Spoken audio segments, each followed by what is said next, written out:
I think it's possible. The people in Arizona know John McCain better than anybody else. John McCain is not a maverick. John McCain is a guy who basically voted 95% with George Bush.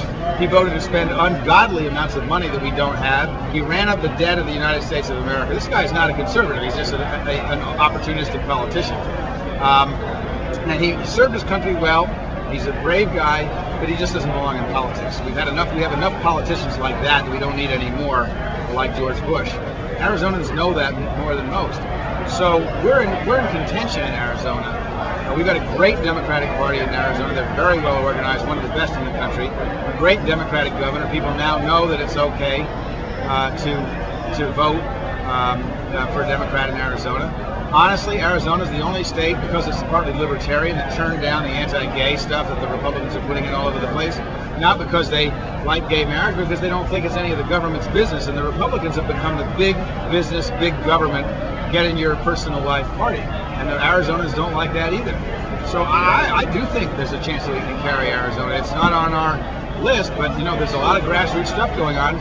We picked up 2 congressional seats the last time. There's a chance that we're going to pick up 2 more congressional seats this time and have the delegation go 6-2. I think we've got a shot. And the second thing, just a silly question. I mean, you commented on the name of my blog yesterday, and I wanted to see if you actually knew the origin of the name. Romanism in the Rebellion was actually an epithet that was hurled at the Democratic Party. I think it was by James G. Blaine when he ran for president of the United States, and it's sort of the original Bush tactic, right? You point out different groups and you point the finger at them, and it was the Republicans were still doing this stuff in the old days, except that time they were blaming everything on Catholics. I love the name of your blog. Mr. Dean, can I get one quick question in about energy issues? And this has got to be the last one. About energy issues. How do you think the Democratic Party is handling energy issues in general? Is it something, and coupling it with climate change? And how do we talk about this in a constructive way? I am incredibly excited about what Barack wants to do about energy. He totally gets that the new economy is going to be renewable energy. It's the perfect way to fix the American economy.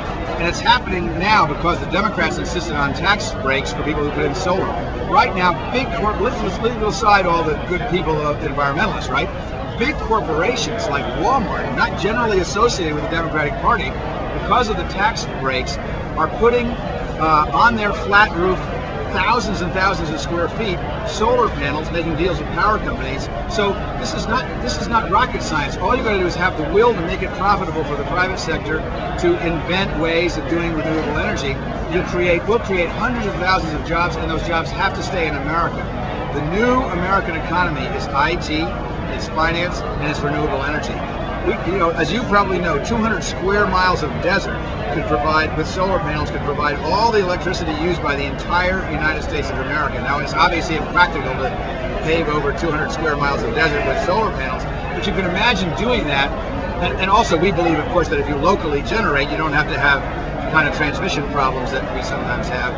But even in Texas, the PUC, which is not noted for its great liberal, consumer-oriented policies, just okayed a $4.5 billion transmission line to bring power from wind farms in North Texas into the metropolitan areas. That's the kind of investment that's going to create jobs. The Democrats will do that. The Republicans, of course, got us. McCain's policy is to give another $1.2 billion in tax breaks to ExxonMobil. ExxonMobil is a dinosaur, just like John McCain and George Bush. I think Barack and Joe Biden get it. And with that, I'm getting the hook.